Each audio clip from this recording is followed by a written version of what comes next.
शब्द ऐकू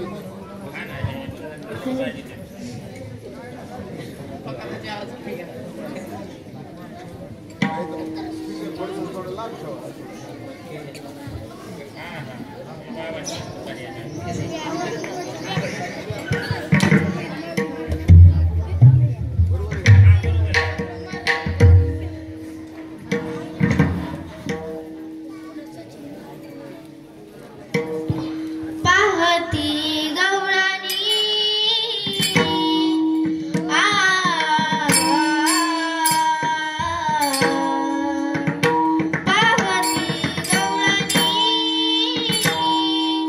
आ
म्हणती नंदाची या पोरे आजी चोरी केली खरे तया विनानासी नोहे दुसरिया एसी म्हणती नंदाची या पोरे आजी चोरी केली खरे सवे तुकया मेला तिने अवगुणा आणिला म्हणती नंदाची या पोरे आजी चोरी केली खरे विठ्ठला विठ्ठला विठ्ठला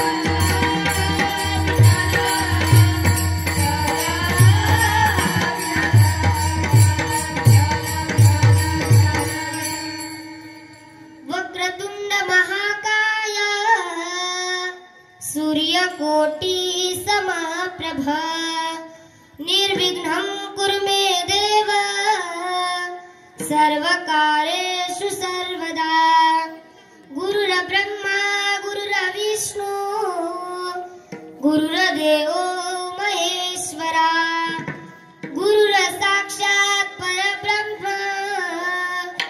तस्मै श्री गुरुवे नमः महायोगपीठे तटे विमरतं वरं पुण्डलिकाय दातुं मुनीन्द्रे समागत्य तिष्ठं तमानन्दकन्दं परब्रह्मलिङ्गं भजे पाण्डुरङ्गं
त्यांच्या कृपादाने कथेचा विस्तारू बाबाजी सद्गुरुदास तुका अलंकापुरी रम्य सिंहासनस्थं पदांभोज तेजस्फुरत्विक प्रदेशं विदीन्द्रादिदैवे सदा स्तूयमान समाधिस्थमूर्तिं भजे ज्ञानदेव नमो ज्ञानेश्वरा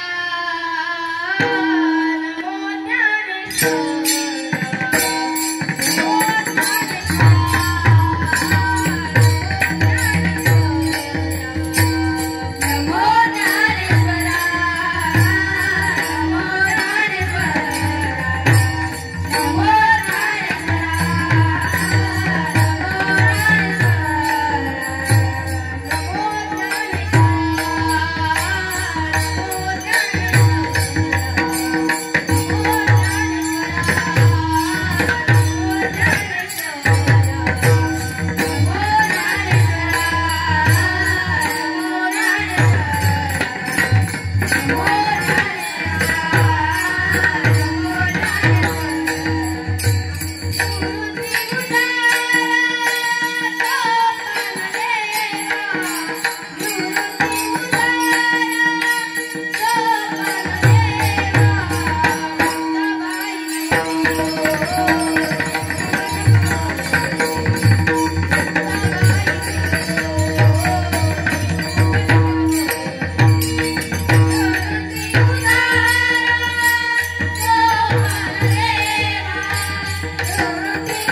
पार देवा मुक्ताबाई नमो त्रिभुवन पावनी आद्यत्र जननी देवाची श्री गुरुचरण सरोज रज निज मन मुकुर सुधारी भल नहु रघुबल विमल जसु जोदाय कुफलचारी बुद्धिहीन तनु जानिके सुमिरो पवन कुमार बल बुद्धि विद्या देहु मोहि हरऊ कले सभी का चलो आओ जी पवन कुमार पधारो हरि कीर्तन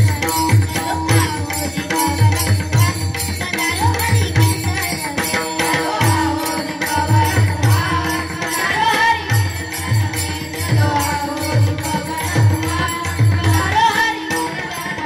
चलो आओ जी पवन कुमार पधारो हरि कीर्तन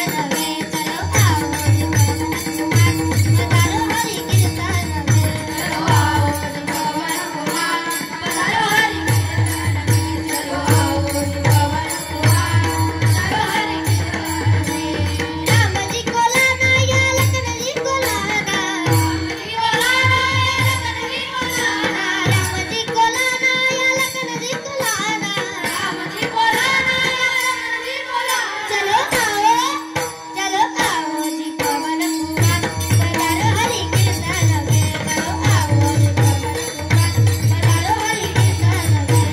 आओ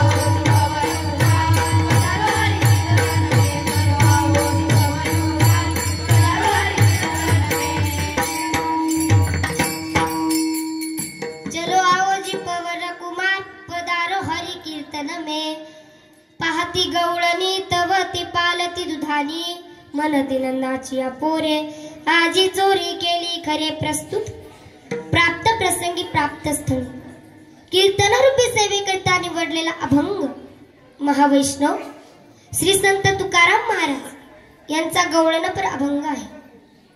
आज या प्रसंगी कीर्तन सेवेसाठी मी हा अभंग घेतला आहे, परंतु कीर्तनकाराचे कर्तव्य म्हणून प्रसंगाचा उल्लेख करावा लागतो। परंतु आज आपल्या सप्ताहाचा परिसमाप्तीचा प्रसंग आहे, परंतु आपल्या वारकरी संप्रदायाचा असा नियम आहे की काल्याचा प्रसंग झाल्याशिवाय वारकरी सांप्रदायिक कार्यक्रमाची परिपूर्णता होऊ शकत नाही। मग तो सप्ताह असो अथवा 9 दिवसाचा 15 दिवसाचा उत्सव असो, तसेच लहान मोठे सप्ताह असो, त्याची परिसमाप्ती काल्यानेच करावी लागते। दुसरा महत्त्वाचा मुद्दा असा आहे की कीर्तनकार सामान्य असला पाहिजे अथवा विद्वान असला पाहिजे। त्याला तुकाराम महाराजांनी नियम कायदा करून ठेवला आहे, तो म्हणजे परंतु चिंतनाकडे वळण्यापूर्वी अल्पसा पर्याय देणे हे वक्त्याचे प्रथम कर्तव्य असते। विठ्ठला विठ्ठला विठ्ठला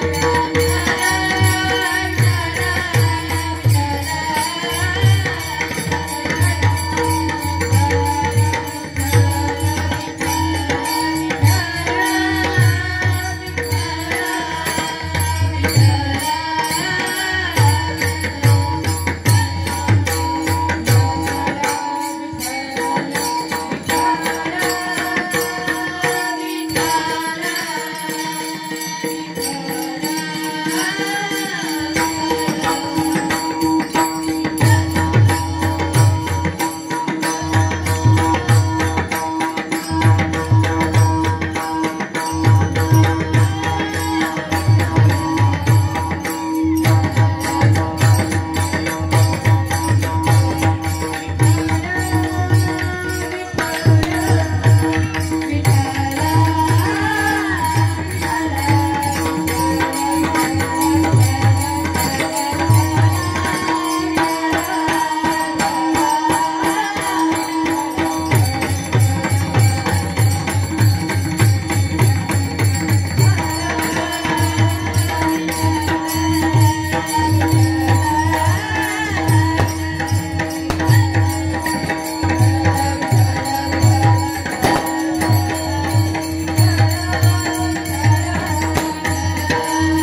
गावामध्ये ज्ञानेश्वरी पारायण सोहळा चाललेला आहे.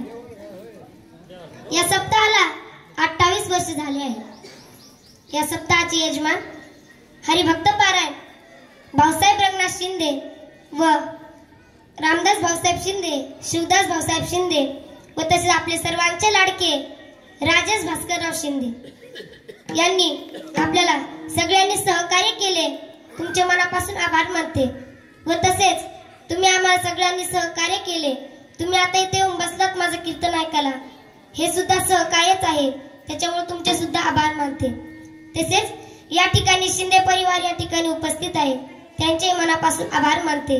व माझ्या घरच्याची कुणाचीच इच्छा नव्हती बरं का माझं कीर्तन व्हावं म्हणून, परंतु माझ्या गुरुवर्यांची इच्छा होती म्हणून मी आज या व्यासपीठावर उभी आहे.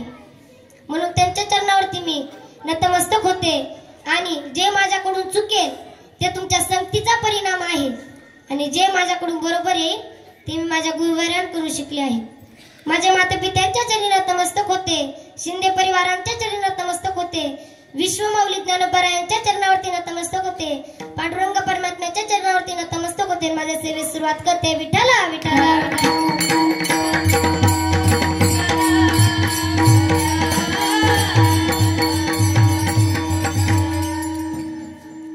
चरित्र ते उच्चारावे गेले दिव गोकुळी, म्हणून कीर्तनासाठी गवळण प्राभंग घेतला आहे. पाहती गवळणी तव ती पालती दुधानी. ज्यावेळेस श्रीकृष्णाने गोपाळांना बरोबर घेऊन बऱ्याच गोपिकांच्या घरी दया दुधाची चोरी केली. कशाची चोरी केली? महिला मंडळ दया दुधाची चोरी केली. दया दुधाची चोरी केली. नंतर सकाळी उठून गोपिका घरात जाऊन पाहू लागल्या, तेव्हा त्यांना सगळे दया दुधाची चोरी केलेली दिसली व सर्व दुधानी पालती घातलेली दिसली. तेव्हा ते त्यांच्या भाषेत वर्णन करतात. पाहती गवळणी तव ती पालती दुधानी. या अभंगाचे चिंतन करत असताना काही महत्वाचे मुद्दे उपस्थित होतात. राधा कोण? गाई गोपाळ भगवान श्रीकृष्ण यांची सर्वत्र लीला काय? यांचा आध्यात्मिक अर्थ काय? कारण बरेच लोक श्रीकृष्णाविषयी अनेक शंका घेतात. यावर आपण थोडक्यात विचार मांडू. नास्तिक मुद्दाम श्रीकृष्ण चोर होता, कपटी होता, व्यभिचारी होता असे घाणेरडे आरोप करतात. व काही लोक व्यवस्थित न बसता अज्ञानाने वरील आरोप करतात. या शंकाचे निरसन करू आवश्यक आहे. श्रीकृष्ण व्यभिचारी होता या आशेपाशे पहिल्यांदा निरसन करू. विठ्ठला विठ्ठला विठ्ठला विठ्ठला.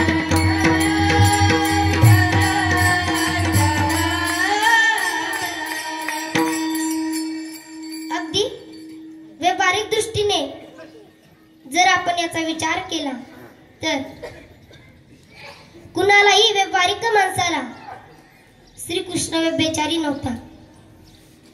कुणालाही व्यावहारिक माणसाला श्रीकृष्ण व्यभिचारी नव्हता हे मान्य करावेच लागते.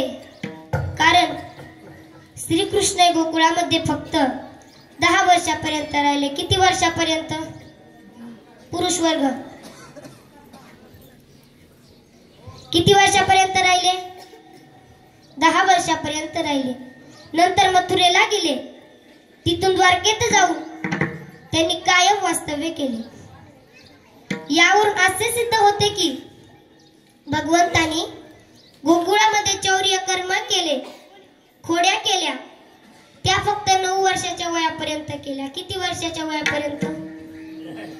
बोलत चला, नाही तर मला पण झोप लागायची.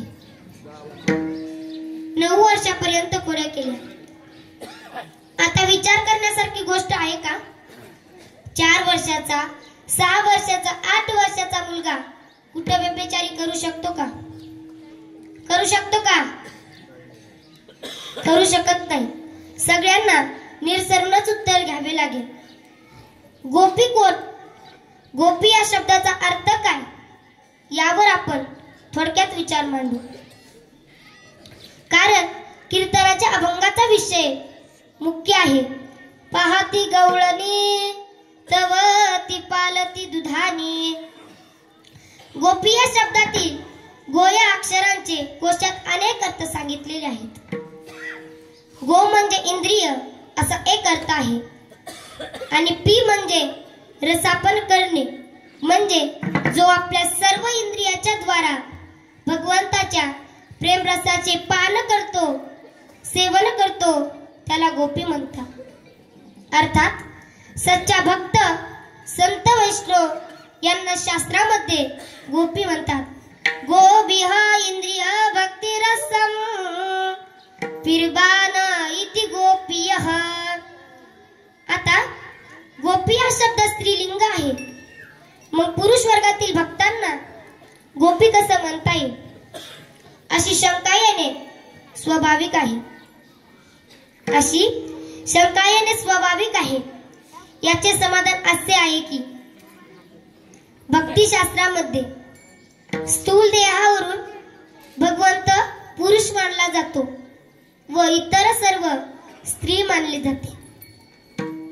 परंतु व्यवहारात स्थूल देहावरून स्त्री पुरुषांची कल्पना केली जाते. परंतु आपल्या वारकरी नियमामध्ये हा नियम चालत नाही. आपल्या संतांच्या अभंग आठवा म्हणजे लक्षात येईल. दरुड अंबू लागे लागे बाई.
किंवा ज्ञानराज नवरी मुलींची भूमिका घेऊन वराडांनी विचारतात.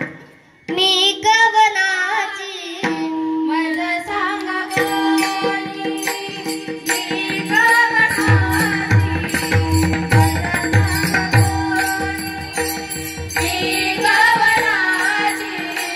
मला सांगा कोणी, मी गवनाची मला सांगा कोणी, मी गवनाची मला सांगा कोणी, मी गवनाची मला सांगा कोणी.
कवनाची मज सांगा कोणी, वराड आली या वराडांनी. तुकाराम महाराज म्हणतात पुरुषाचे सुख भोगे तारे, पुरुषाचे भोगे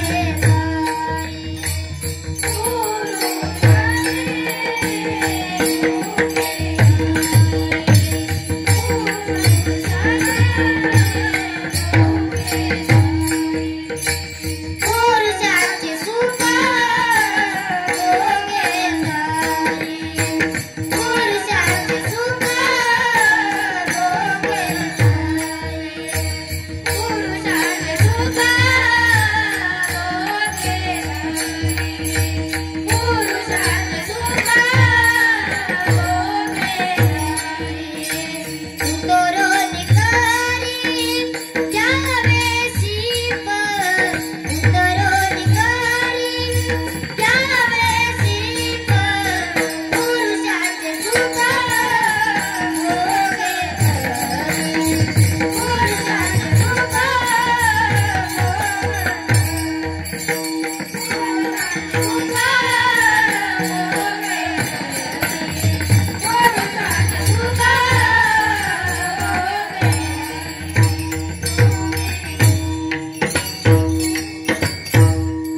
पुरुषांचे सुख भोगे तरी उतरोनी करी घ्यावे शिप.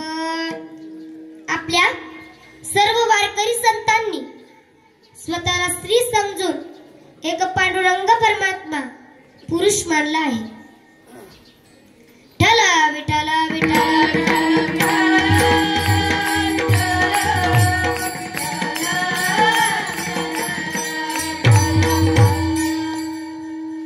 आपल्या सर्व वारकरी संतांनी स्वतःला स्त्री समजून एक पांडुरंग परमात्मा पुरुष मानला आहे. व भक्त व भगवंत भक्ताला पत्नी मानतो. तैसे ते हे माझे कलत्र हे जाणीजे, कासी येणी लाजे तयाचे निमी. तुकाराम महाराज म्हणतात हाचीने माता न फिरे माघारी, बैसला शेजारी गोविंदाचे, घरी घरी झाले पटराणी बळे, वरिली सागोळे परब्रह्म. अशी अनेक प्रमाणे आहेत. आपण जर भक्ती पंथात पाहिलं तर आपल्याला बघायला मिळतील की ते स्वतः गोपीरूप धारण करून भगवंताची भक्ती करतात. एक उदाहरण आठवलं म्हणून सांगते. संत मीराबाई जेव्हा त्यांना त्यांच्या घरचे लोक त्यांना त्रास देऊ लागले, छळू लागले, तेव्हा त्या वृंदावनच्या ठिकाणी आल्या. तिथे एके महात्म्याचे दर्शन घ्यावे म्हणून मीराबाईंनी काही भाविकांना विचारले, इथे कोण महात्मा राहतो का? तेव्हा त्या भाविकांनी सांगितले, इथे एक महात्मा राहतो, पण स्त्री मुख पाहत नाही, असा त्याचा नियम आहे. तेव्हा हे मीराबाईंनी ऐकून मुद्दाम मीराबाई महाराजाकडे गेल्या. पर्णकुटीचे दार बंद होते. महाराजांना आवाज दिला, महाराज तुम्ही स्त्री मुख का पाहत नाही? तेव्हा त्यांनी सांगितले, मी भगवंताच्या दर्शनासाठी भक्ती साधन करत आहोत. यामध्ये स्त्रीला पाहणे, बोलणे, भेटणे बाधक आहे. एकांती लोकांती स्त्रियांचे भाषण,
आले म्हणून मी स्त्री मुख पाहत नाही, म्हणून मी स्त्री मुख पाहत नाही.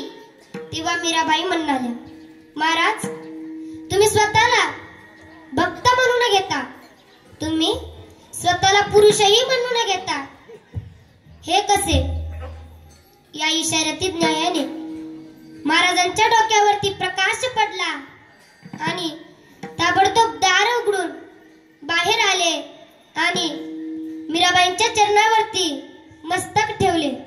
मस्तक हे पायावरी, मस्तक हे पायावरी,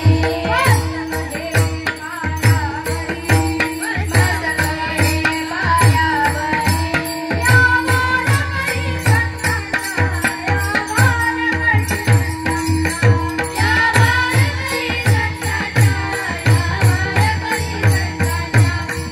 वारकरी संतांच्या, या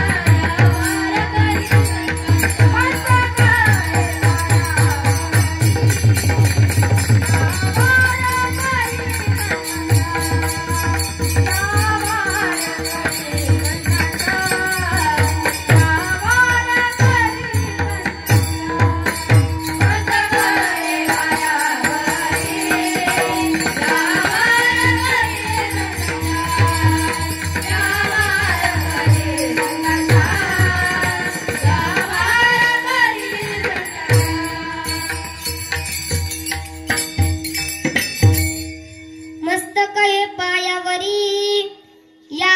वारकरी संतांच्या, या वारकरी मीराबाईंच्या चरणावरती नतमस्तक ठेवले आणि आजपासून हा नियम बंद करून टाकला. तात्पर्य एवढंच आहे की भक्ती मार्गामध्ये स्थूल देहावरून स्त्री पुरुषांची कल्पना केली जाते आणि भेद मानला जात नाही. आजपर्यंत जितके भक्त आहेत ते स्वतःला गोपी म्हणून घेतात. अशा प्रकारे या गवळणी सकाळी उठून वैगारी करू लागतात. तेच तुकाराम महाराज अभंगाच्या प्रथम चरणात सांगतात. पाहती गवळणी, पाहती गवळणी,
म्हणती नंदाची आपुरे. अशा प्रकारे त्या गवळणी सकाळी उठून वैगारी करू लागतात. सर्व गवळणीमध्ये राधा ही सर्वस्त्र मानली जाते. कारण बऱ्याच लोकांना राधेचा अधिकार माहीत नसल्यामुळे राधा म्हटल्याबरोबर लगेच मनात एक विचित्र भावना तयार होते. म्हणून वास्तव्य प्रकार काय आहे? शास्त्र दृष्टीने व व्यवहार दृष्टीने व्यभिचारी करणे हे निंदा आहे. शास्त्र दृष्टीने व व्यवहार दृष्टीने व्यभिचारी करणे हे निंदा आहे.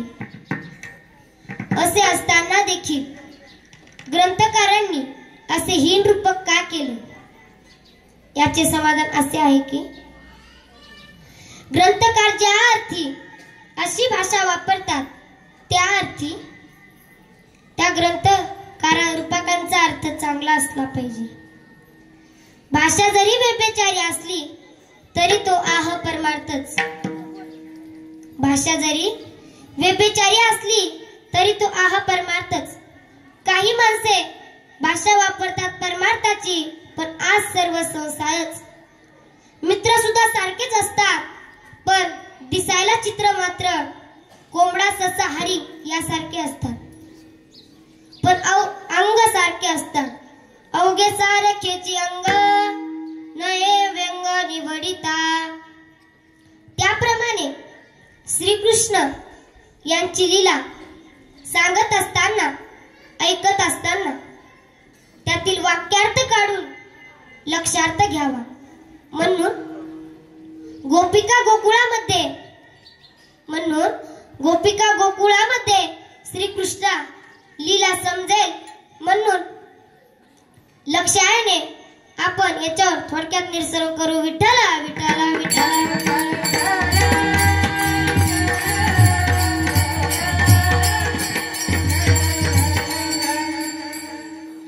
श्रीकृष्ण आणि गवळण यांची जर कामलीला असती तर त्यांना ग्रंथरूपाने त्यांची रचना केली असती व शुकदेव सारख्यांनी त्यांचे लिहिलेले कीर्तन केले नसते. उलट शुकदेवांनी राधेला गुरु केले. एवढंच नव्हे तर भगवंताला रासक्रीडेमध्ये प्रवेश मिळावा म्हणून भगवान परमात्म्याने सर्व अनुग्रह राधेकडून घेतला. रासक्रीडा म्हणजे काम क्रीडा नव्हे तर काम विजय क्रीडा आहे. कामाने श्रीकृष्णाला आव्हान दिले की मी तुझ्यावर आक्रमण करणार. तेव्हा श्रीकृष्णाने सांगितले तू माझ्यावर आक्रमण कर. जेव्हा मी सर्व गोपिकांमध्ये असेल तेव्हा तू माझ्यावर आक्रमण कर आणि तुझा पराक्रम दाखव. तेव्हा कामाने पुष्कळ प्रयत्न केले परंतु काहीही उपयोग झाला नाही. कामाने पुष्कळ प्रयत्न केले काहीच उपयोग झाला नाही. त्याने आपल्या हातातले धनुष्यबाण फेकून दिले असे वर्णन आहे. रासक्रीडा स्वर्गस्थ देवाने विमानस्थ होऊन आकाशात राहून पाहिलीच नसती. श्रुती सांगते रसो वै सह रसं हवायं लब्ध्वा नंदीं भवती. रस हा शब्द परब्रह्म वाचक आहे. एक दिवशी असे होते की सर्व गवळणी यमुनेच्या डोहावरती येतात आणि म्हणतात चोरी करणारा दुसरा कोणीच नाही. चोरी करणारा तो फक्त नंदनंदनच आहे.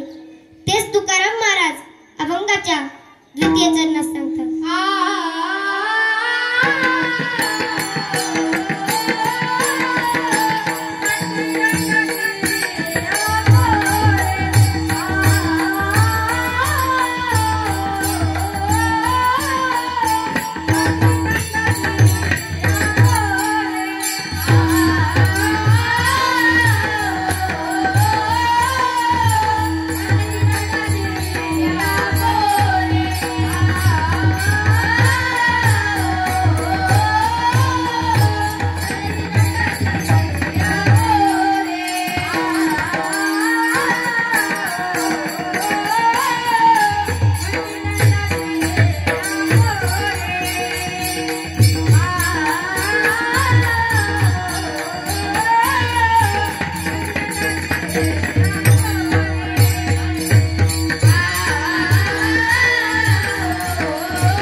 विठ्ठल विठ्ठल विठ्ठल विठ्ठल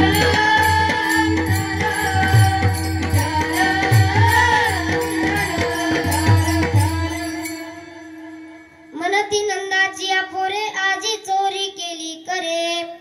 हे पाहणे म्हणजे आत्मपरीक्षण करणे आहे. ज्याला सच्चा परमार्थ करून भक्ती प्रेम सुख प्राप्त करून घ्यायचे आहे त्या परमार्थिकाने सतत आत्मपरीक्षण केले पाहिजे. म्हणजे आपल्या अंतःकरणातील किती दोष गेले हे पाहावे.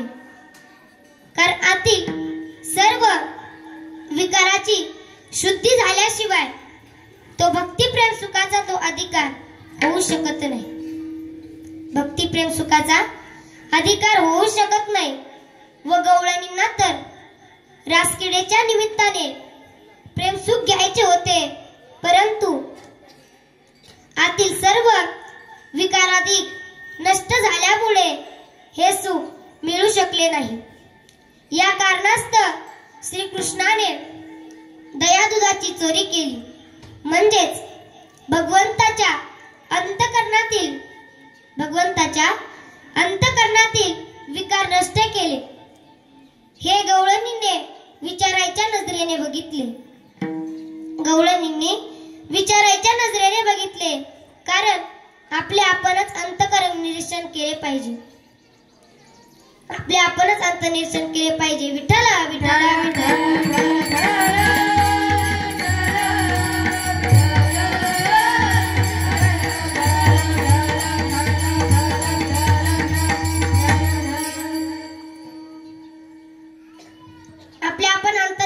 केले पाहिजे. त्या गवळणी म्हणतात की नाही का, आता दुसरा चोरी करणारा कोणीच नाही, तो फक्त नंदनच आहे. अशी चोरी दुसरा कोणीच करू शकत नाही. तेच तुकाराम महाराज अभंगाच्या 3ऱ्या चरणात सांगतात.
म्हणती नंदाची अपोरे.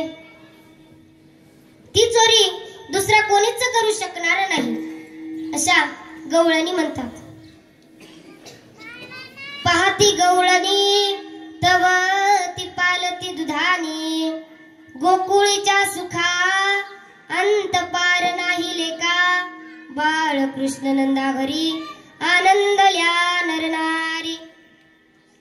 त्या श्रीकृष्णाचा गोकुळामध्ये जन्म झाला किंवा आगमन झालं, त्या गवळणींना खूप आनंद होऊ लागला. ते एकमेकीला सांगू लागल्या, गवळण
जसा मोठा होऊ लागला तसा खोड्या करू लागला, चोरी करू लागला. एक दिवशी असे होते की त्या गवळणींनी एका त्या श्रीकृष्णाला आव्हान दिले की तू माझ्या घरी चोरी करून दाखव. तेव्हा श्रीकृष्णाने सांगितले हो मी करील. तेव्हा श्रीकृष्णाने गोपाळांना बोलवलं आणि सांगितलं आपल्याला एका गवळणीच्या घरी चोरी करायची आहे. एका गवळणीच्या घरी चोरी करायची आहे. तेव्हा गोपाळ म्हणाले चोरी करण्यासाठी काय साहित्य लागेल. तेव्हा श्रीकृष्णाने सांगितले लहान काठी, खडे, माती आणि काटे. तेव्हा सगळे गोपाळ ते साहित्य आणायला निघाले. सर्व गोपाळ साहित्य आणायला निघाले. त्या गोपाळापैकी एक गोपाळ इथेच थांबला आणि श्रीकृष्णाला विचारलं हे साहित्य कशासाठी, लहान काठी कशासाठी. तेव्हा श्रीकृष्णाने सांगितले माठ बघण्यासाठी. मग खडे कशासाठी, तर माठ जर उंचावर असेल तर त्याला खडा फेकून मारण्यासाठी. मग काटे कशासाठी, जर रात्री उठून गवळण जर आपल्या पाठीमागे आली तिथे ते काटे टाकायचे. गोपाळ खूप हुशार होता. गोपाळ म्हणाला ती जर चप्पल घालून आली आणि या जमान्यात असली तर मग काय करायचं. तो म्हणला तिच्या अंगावर माती टाकून पळून जायचं. अशा प्रकारे श्रीकृष्ण खूप खोड्या करू लागला. एक दिवशी एका रात्री श्रीकृष्णाने एका गवळणीची आणि त्या गोपाळाची दाढी बहिणीची गाठ मारली आणि दाढी बहिणीची गाठ मारून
तेव्हा त्या गवळणी यशोदे मातेकडे घराणे घेऊन येऊ लागल्या. तेव्हा श्रीकृष्ण म्हणतो ह्या माझ्यावर चोळीचा हार घेत आहेत. तेव्हा यशोदे माता म्हणते तुम्ही 12 घरच्या 12 घे गोकुळच्या नारी, तुम्ही 12 घरच्या 12 घे गोकुळच्या नारी. यशोदे मातेला विश्वास बसत नव्हता. यशोदे माता श्रीकृष्णाला सांगत होती कृष्णा तुला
यशोदे मातेला विश्वास बसत नव्हता, म्हणून श्रीकृष्ण घरीच खोड्या करायला लागला. मग यशोदे मातेला विश्वास बसला म्हणून काय करावे, यशोदे मातेने त्याला शाळेत टाकवायचे ठरवले. त्यावेळेची शाळा म्हणजे गाई गोपाळांना वनात घेऊन जाणे. गाई गोपाळांना वनात घेऊन जायचं. विठ्ठला विठ्ठला विठ्ठला विठ्ठला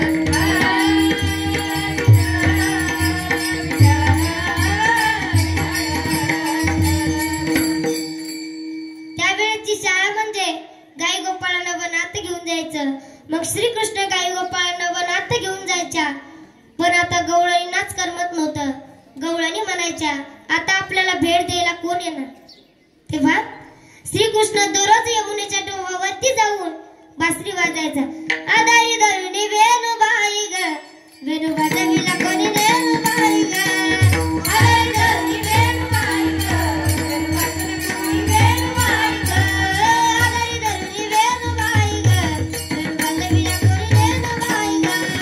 आदारी धरुणी वेणुबाई ग, वेणु वाजविला कोणी वेणुबाई ग. पाचकाळी तवरबाई घेऊन जातो देणू.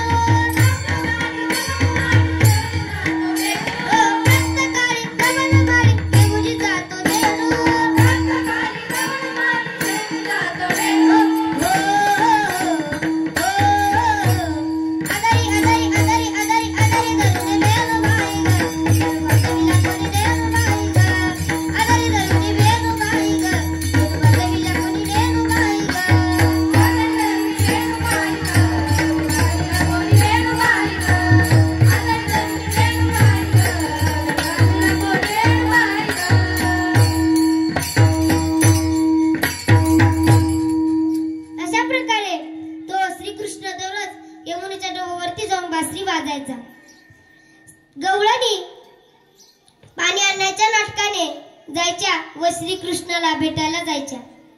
त्यांना खूप आनंद होत होता. या आनंदाचे कारण त्या संतांनी देवाला निर्गुण निराकार आणि सगुण साकार केले आहे, म्हणून यांना एवढा आनंद भेटत आहे. तेच तुकाराम अभंगाच्या शेवटच्या चरणात सांगतात.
नंदाची पोरी आजी चोरी केली खरे. त्यांना खूप आनंद होऊ लागला. अशा प्रकारे तो श्रीकृष्ण यमुनेच्या डोहावरती जाऊन दररोज खेळ खेळू लागला. तेव्हा एका गोपाळांचे राज्य उत्तरेला झाले. सगळा डाव श्रीकृष्ण जिंकू लागला. तेव्हा गोपाळांनी श्रीकृष्णाला आवाज दिला, श्रीकृष्ण पोटामध्ये भूक लागली आहे. तेव्हा श्रीकृष्णाने सांगितले. गोपाळ म्हणाला, आता खेळ पुरा करावा. तर श्रीकृष्ण म्हणाले, तुम्ही म्हणतात ते बरोबर आहे. आपण खेळ पुरा करावं. चला आपण भोजना करता जाऊ. तेव्हा श्रीकृष्ण भोजना करिता जातात, पण म्हणतात दररोजच्या सारखी आपली शिदोरी खायची नाही. सगळ्यांनी शिदोऱ्या माझ्यापाशी आणून द्या आणि आपण मग सगळ्यांनी वाटून खाऊ. तेव्हा विठ्ठल विठ्ठल विठ्ठल विठ्ठल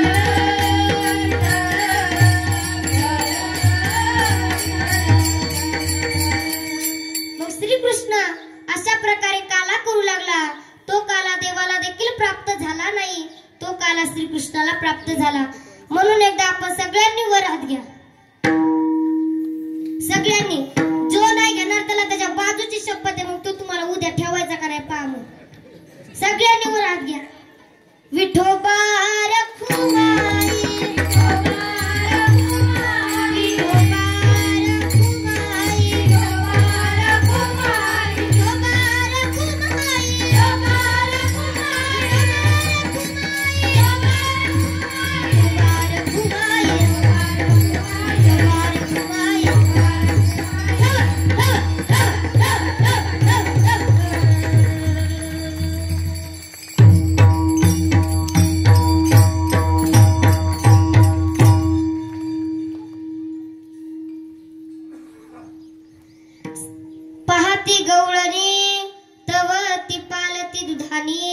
म्हणती नंदाची पोरे आजी चोरी केली खरे. तया विना नासे नोहे दुसऱ्या एसी. म्हणती नंदाची पोरे आजी चोरी केली खरे. सवे तुकया मेला तेरे अवगुणा अनिला. म्हणती नंदाची पोरे आजी चोरी केली खरे. विठ्ठल विठ्ठल विठ्ठल